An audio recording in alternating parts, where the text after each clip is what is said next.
Afternoon, Mr. Proctor, episode 12, sir. How are you? You alright? I'm very well, mate, very well. We've let it drag a bit, but we're back. We are back indeed. Popular demand or unpopular demand? Well, I think this is actually going to be the last episode, apart from the special Biggsy one. Yep. Richard Biggs, if you're listening, we're coming to get you. Yes. No more bad backs, no more might be going away. We need to get you in here. And if you can't make it to ours, we'll come to yours. Yeah, and then that way, if we get banned now, well, we've nailed all the episodes, haven't we? We have, yeah. A nice little round series of 13. I know it's not a round number, and I hate odd numbers, but if you look at sort of TV series, they sort of put them into brackets. You did explain that to me in one of the other episodes, Yeah. So how's railways? How's life? How's quizzes? How's your stint on the radio? Radio is going strength to strength. 6 months now, mate. Really? Yeah. I had my six-month anniversary last week. Okay. Yeah, that's going fantastic. I won't mention railways and work because it's a touchy subject at the moment with strikes, etc., etc. So is that because of the strikes with the Port of Felixstowe or the rail or both? The port haven't... at the time of recording, the port haven't gone out yet, but that's to come. Do you think that will happen? If I was a gambling man, I'd say probably this time, yes. Not really the best time to be going on strike, is it? No, it's not. No, I meant the fact that all the cranes are now going automated and the driverless tugs are turning up this week. Yeah. Don't do yourself out of a job, boys. No, it just seemed to be fashionable now to go on strike, so I think the RMT were the first. First big one. I think there's a lot going to follow suit. It's going to be a winter of discontent, mate. But the thing is, we manage handballers and we've got our own warehouse. It kills us, and there's lads that won't get like a day or two, a total of possibly 5 or 10 days' work, because there's no boxes coming off the quay the night before. I know, and that's it. Everyone's entitled to fight for their own well-being, their jobs, etc., etc. But to me, it's the knock-on effect with other people. Yeah, as you say, you've got people who only get paid when they go there. Yeah. And if they can't go there because there's no trains bringing the stuff in, or there's no people on the port working to get the stuff out of the containers, doomed. Are they saying it's because 5%'s not enough? I believe that there is a big gap between what they've been offered and what they want. Okay. Very, very well answered there, James. Yeah. So, what else has been going on then? I mean, it's been a while, isn't it? It has. I think I found out one of the Lions. Yeah? Yeah, a bloke called David. David? Yeah, I can't remember his surname now. I meant to write it down to tell you. I thought, Prock, you'll love this if I tell you his name. But they've done some things at the carnival, but they don't know how to answer emails, do they? No. So what did the Lions do? Well, they helped. There was no lights to put up, so I think they helped with bucket collections and things like that. Okay. You know, they do charitable stuff around town. We're not putting them down. We're not. We just genuinely want to know and help. Well, not help them because they seem to do it, but maybe bring them into the 21st century as far as technology is concerned. Because I think you've emailed them a couple of times, haven't you, to sort of ask them to come along to this, but nothing, no response. So, technology. Yeah. You live in town.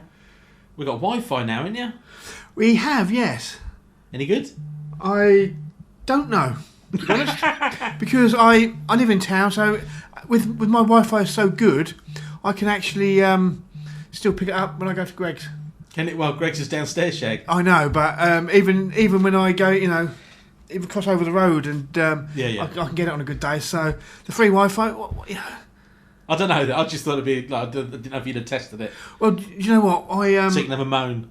No, I switched mine off the other day because I like to reboot my router every sort of 2 weeks.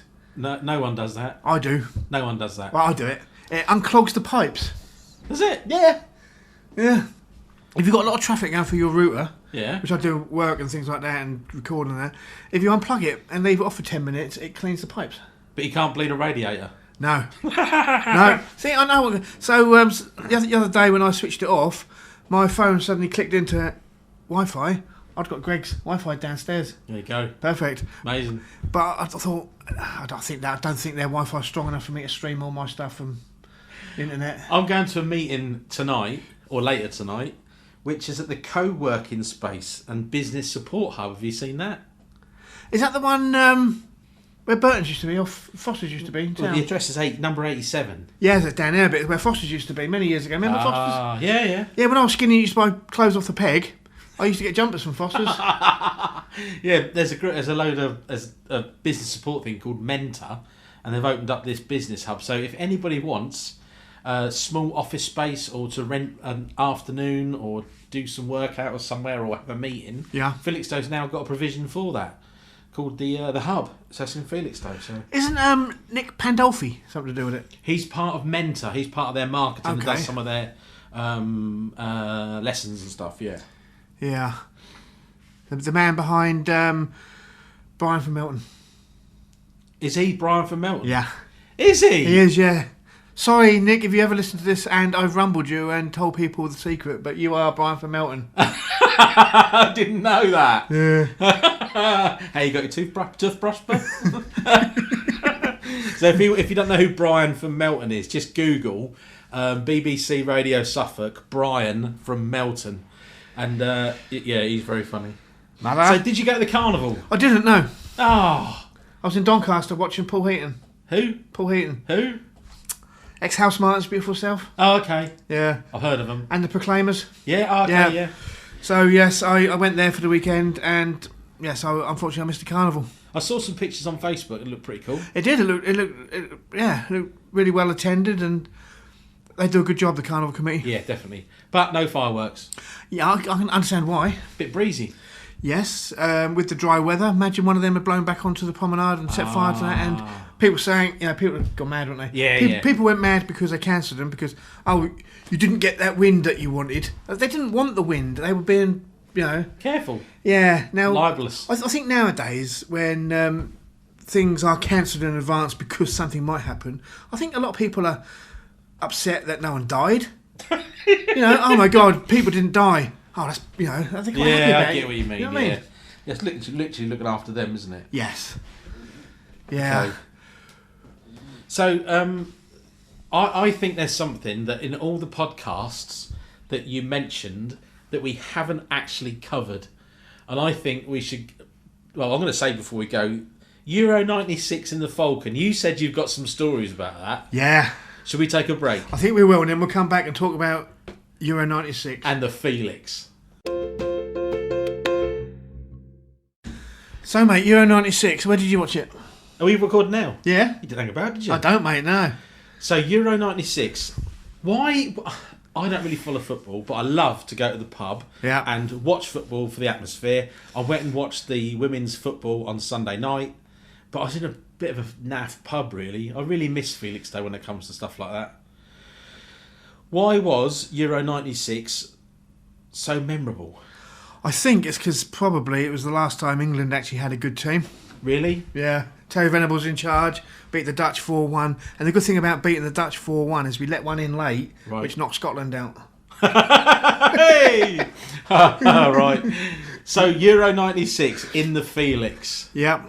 I remember I think, probably 17 years old. Would that be right? I was 26. I might have been a bit old. How old are you now? 52. Well, I'm 49. How old are you? I'm 52 now. Yeah, how old were you then again? I was 26. 26, so I was 23 then. Something like that. But I remember being in the... Are you sure? I'm 100%. Was there a game 4 years before then, which would have been another Euros? That would have been Euro 92. So the Euro 92 is when the telly blew up and they made me fix it, but I didn't really know what I was doing. Yeah. And they threatened to beat me up. Geordie. Remember Geordie? Yeah, Geordie, yeah. He chucked... He used to work at the pier, didn't he? Yeah. Well, we were in the Felix... And they scored. He chucked his pint over the telly. It blew up. Someone remembered that I'd just become an electrician. Was an apprentice at 16, 17. And they tried to get me to fix it, but I couldn't, and I panicked. I think it's one of them old fatback tellies as well, wasn't it? Probably, yeah. Yeah. Yeah, just seeped in. So that weren't the 96 then? No, 96. Now, little story about that. We met at 10:30 for breakfast down Sandy's Caff and Beach Station Road in Dolphin at 11. Yeah. And then done a little bit of a mini pub crawl all the way along the seafront when they had pubs open, and ended up in the Felix. I can't remember what game it was. A Scotland game, I think. And my mate Ninky McKinnon, he's Scottish. Yeah. Poor old boy was hiding under the table when the second goal went in. A good thing about that was I had England to win 2-0 and Alan Shearer to score first, which happened, and won about 40 quid. Yeah, a lot of money then. Yeah, and I'd run out of money, and he was going home. I said, do us a favour, mate. I said, as you're going home, I said, here's my winning buy for me. Save me going to the bookies to get my money. Right. So we done that. Lovely. Yeah, okay. I think I got 35 quid for it, but... Yeah. Perfect. Stayed out drinking. 35 quid's like 200 quid, wasn't it? Oh, probably, isn't it? Yeah, nowadays. You think 25 years ago... Well, 2 packets of crisps and a ski yoghurt was only £1. It was. See, you remember that. Yeah, and a pie, I think. I think we got a pie that day. Steak and kidney. I just remember... So was that when was the one where 3 lions on your shirt really became popular? That was it. That was that one then? Yeah. So that really was the big one, because since then it's been... I'm not been into football. Since then, it's not been very memorable. Well, to be honest, I sort of fell out of love with football because... the things like Chelsea and Man City and the money taken out, it's just ruined it. It's just a business now. And, you know, when you go to the London stadiums, I went with mates to see West Ham and they're charging you £10 for a beer and a pie.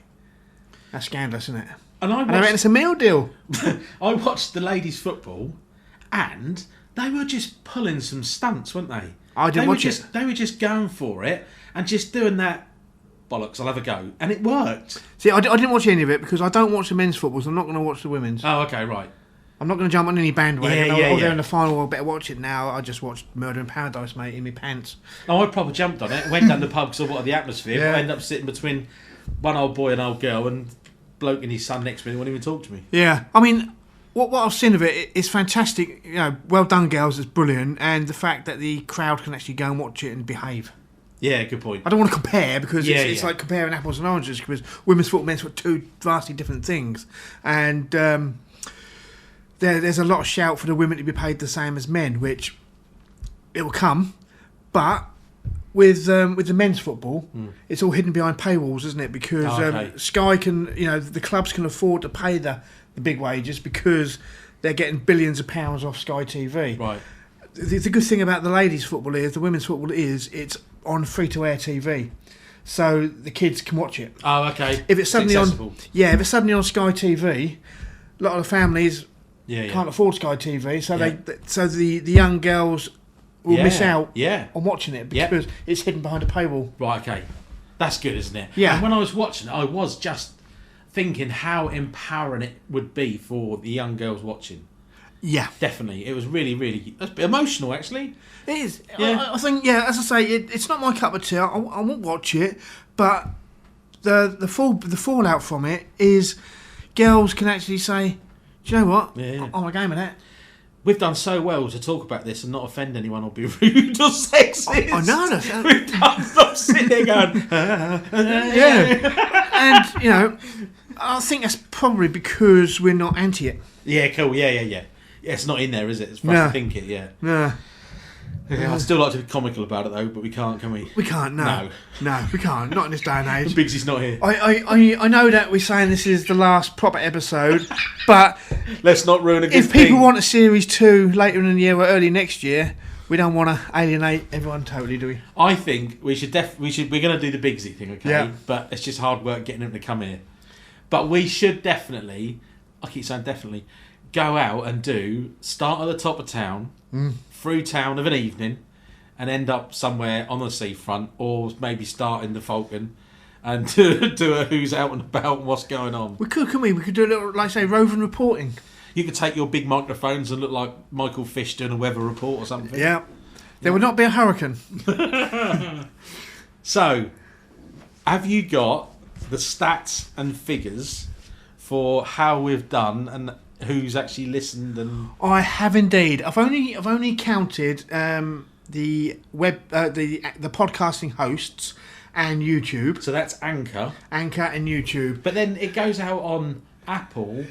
Yeah, but it all links in through Anchor. So Anchor give me the full results of all the podcasts that people pick it up from. So if you watch it on Spotify or listen to it on Spotify and someone listens to it on Apple, because we've uploaded it to Anchor, the Anchor stats are all encompassing. And no matter what these stats are, the amount of free dinners and beers that the local establishments have bought you are countless. Yeah, absolutely nothing. I think we might have had 2 more shares of our podcast than I've actually had free dinners. Yeah. We need more shares. We needed more shares. I think if we'd have had more people literally copy and paste the link to it on their Facebook page, it would have had more traction. It would have done, yeah. We'd have been keen to do... So it's your fault, listener. Yeah, I mean, subscribing to YouTube, subscribing to the podcasting thing, sharing it, talking about it, because the actual stats are not really that good. Over the 11 episodes, individual clicks, 2,277 across the 11 episodes. Oh, that's rubbish. That's 200. That is 200 listens per episode. Yeah, it is. Yeah. So episode 1, 392 across the board. Episode 11 down to 100. So what have we done wrong? We've become more boring as it's gone on. I think so. And also the frequency wasn't there, so people weren't expecting it every 2 weeks. That's probably that. Yeah. So, but then if you look. 392, 348, 254. So we lost nearly 100 listeners between 2 and 3. Yeah. Hang on. No, it did get better then. 178, 199. We go up a little bit. 226. Episode 7. Don't know why. 119 across the board. 210 on 8. Then we're back down to the hundreds. 128, 123, and 100. Well, we've enjoyed it. We have. We talked about us. Yeah. Which is our favourite subject. So so basically, from episode 1 to episode 11, 292 listeners gone. There you go. But that's not necessarily listeners, because Mrs. Blogs may click play and 4 people in the household listen at once. Very unlikely. Very unlikely as well. So you could sort of... no, let's just go with that. Times that by 3, mate. Oh, God, he's started a spreadsheet. Hang on, give us a minute, you lot. Could give us just under 7,000. Do you want to do a graph? No. Come on, do a graph. I'm not doing a graph. So if you think that 3 people are listening per click, that's just under 7,000. I do stats for a living. He loves a spreadsheet. I do indeed. Anyway, now you're taking the mickey out of me. I'm really upset. I'm going to press pause and we're going to have a cup of tea. All right. Hey mate, you like your cup of tea? No. 11 episodes, 12 episodes, and I'm still making that rubbish joke. Not one cup. I've never been offered a can of Coke, anything. Nothing. I've got a fridge full of stuff. Now, when I'd done a podcast with Sam, Katie, I put biscuits and drinks out. Did she? Yeah. Oh, that's charming, that, isn't it? Yeah. I even offered to take your broken telly away for you, but it won't fit in the van. Yeah. That's charming, that, isn't it? It is. Yeah, she's a good girl, Katie, don't she? She is, yeah. Maybe if she'd known you were coming today, there might have been biscuits and... Well, obviously, but she knows it'll be 12 times. So, mate, we're knocking on the head. We're winding down. Have you enjoyed the episodes we've done? I have, and I drove to the Midlands a couple of weeks ago, and I listened to them, and I thought, is this a bit of vanity? But I've really enjoyed doing them. It has been good. I think I will listen to them back again, and just to see how it's developed over what I suppose we're talking 9 months we've been doing it. Yeah. I've been going through my ADD assessment and medication. Yeah. So it's taken so long. And I've been recording some snippets. So I'm going to see how they come out and possibly turn that into a podcast with all the bits I've got. And also, as soon as these bloody drugs arrive, if they ever turn up, I'm going to tie that in with a weight loss. Yeah. You know, start of that, a trigger, a point, a start to do something. So I'm going to record that and put it out as well. Excellent. If it sounds all right. But don't forget, what you think doesn't sound good, other people might. It is harder though by yourself. Now I do another podcast with a gentleman in Manchester once a month, talk about comedy. Yeah. And we've done 10 episodes, and we got an email saying the other day across the 10 episodes, 6,500. Really? Yeah. Yeah. So must be me. Or we're just focusing on Felixstowe. Yeah. One road in, one road out. Yeah, and sometimes the people of Felixstowe do not embrace things as much as we'd like them to. So I was at a Suffolk Chamber of Commerce event on the rooftop of Willis, okay? And there was a guy there from Essex. 1 second. Yeah? Do they still have the swimming pool up there? They've never had a swimming pool up there. Well, apparently there has been. Not on the roof. My mate swam in it. No, it's not on the roof. It's down lower. Oh, was it? I asked the bloke who was the facilities manager. Yeah. I said, "Where was a swimming pool?" Then he went, "It's never been on the roof." Just loads of people think that. Anyway, there's a guy there from Essex who sells websites. Right. And I used to do websites and used to have to sell them. Yeah. And it's a completely different sale, Essex compared to Suffolk. Essex just kind of go for it. They'll just take someone they haven't known for years and years, whereas in Suffolk they think about it and they dwell on it and then they mull it over for longer. Yeah, and they've always got a mate who can do it cheaper and it turns out rubbish. Yeah, I know. And do you know what? I've had people in the past, we do me a website, when I was doing them to make a few quid, I'll charge you this. Well, that's too expensive. Then they get one. Oh, look what my mate's done. He can do it at half the price. I see it. Can you fix it? No. So I used to make websites for a living, and you used to make them crap websites when I was too expensive. I thought it was the other way around. I knew I shot myself in the foot showing you how to do that.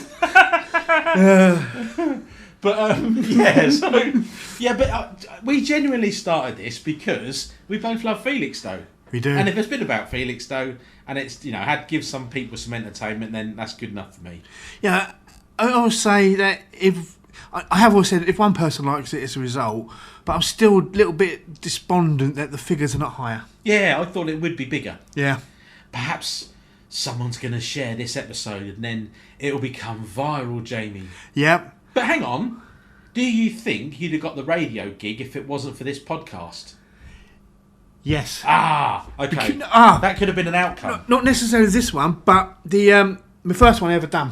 Right. That's what led to the radio. Yeah. And this has spun off. Right. But I think that even if this had been the first one, I still would have got the radio job from it. Yeah, because sure. it just happened to be that... Which is so good. We work together. You've pulled me along at times. Not literally, because that would be wrong. And I think I've said this before, but I come in, take my shoes off, come up the stairs, sit down and go, all right, yeah. And there's one thing like, did you sort your burglar alarm out? Yeah, all sorted. Right, you ready? Click. Can we just go for it? And we do, don't we?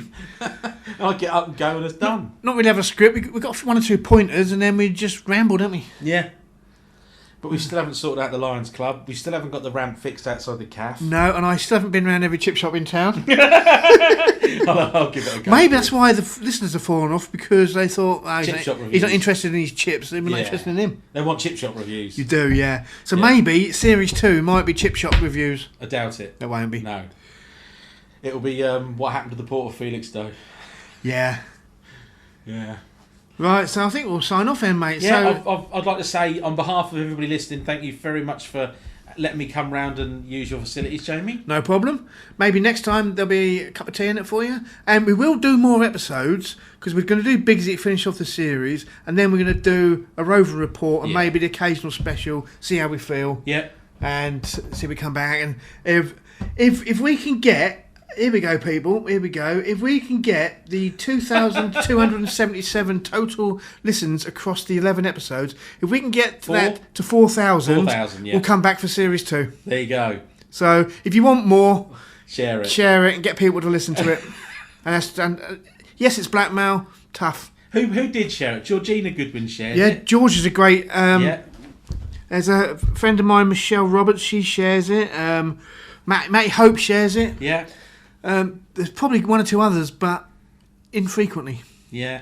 Bigsy got a mention and did nothing. Yeah. As in Stephen George, very disappointed in him because he got the first ever mention on the podcast. Didn't share it. Didn't even like it. His real name's Ken. But I think, Kenny, I think that's because he got a new lady and fell in love. That's what it is. Yeah. Well, which is nice for him, isn't it? Yeah, it's nice for him. It doesn't do us a lot of good. No, it doesn't. No. For enough people, but please share. Not sharing your love. We don't want that. We just want you to share our podcast. We didn't. Yeah. We didn't what? Didn't trim any treacle mine, so that's good. Yes. That stayed where it needs to stay. Yeah, and we didn't get to the bottom of who owns it. So that's good. Yeah. And on that note, it's a goodbye from me. A goodbye from me, and we wish you all well. Thank you all, every one of you. And we're just going to press the stop button because I've forgotten where it was.